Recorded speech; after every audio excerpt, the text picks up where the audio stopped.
حدیث نمبر 218 حدثنا قتيبة بن سعيد قال حدثنا ابن أبي فديك عن عبد الله بن مسلم بن جندب عن أبيه عن ابن عمر رضي الله عنه قال قال رسول الله صلى الله عليه وآله وسلم ثلاث لا ترد الوسائد والدهن واللبن. حضرت عبداللہ ابن عمر رضی اللہ تعالیٰ روایت فرماتے ہیں کہ رسول اللہ صلی اللہ علیہ وآلہ وسلم نے فرمایا تین چیزیں ایسی ہیں جن کو رد نہیں کیا جاتا، نہیں کیا جانا چاہیے. تین چیزیں ایسی ہیں جن کو رد نہیں کرنا، ریجیکٹ نہیں کرنا. تین چیزیں کیا ہے؟ الوسائد، تکیہ اگر کوئی پیش کرے تو اس کو نہیں کہنا.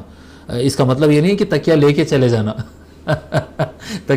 تکیہ دیا آپ شکریہ میں لے کے جا رہا ہوں، نہیں، وہ ٹیک لگانے کے لیے اگر آپ کسی کے یہاں گئے یا آپ بیٹھے ہوئے ہیں، کوئی لا کر بولا کہ تکیہ لے لیجئے، اگر کوئی یہ اعزاز، یہ کیا ہوتا ہے، سامنے والے کو کوئی عزت دے رہا ہے آپ کو، اگر کوئی دے رہا ہے تکیہ پیش کر رہا ہے تو آپ لے لیجئے، اس کا شکریہ ادا کر دیجئے.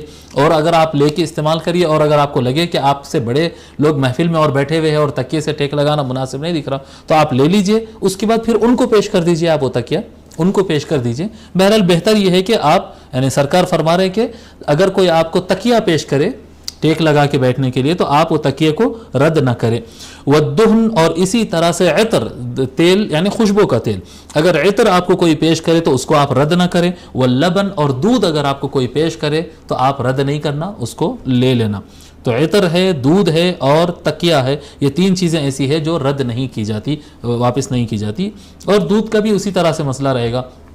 بعض لوگ ایسے ہوتے ہیں کہ دودھ پی نہیں سکتے وہ، تو ان کے لیے اس سے ایگزمپشن رہے گا، وہ رد کر سکتے ہیں. لیکن یہ سب چیزیں قبول، اگر کوئی کسی کو پیش کرے اور یہ قبول کر لے تو یہ حضور کی سنت ہے اور قبول کرنے پر بھی ثواب ملے گا.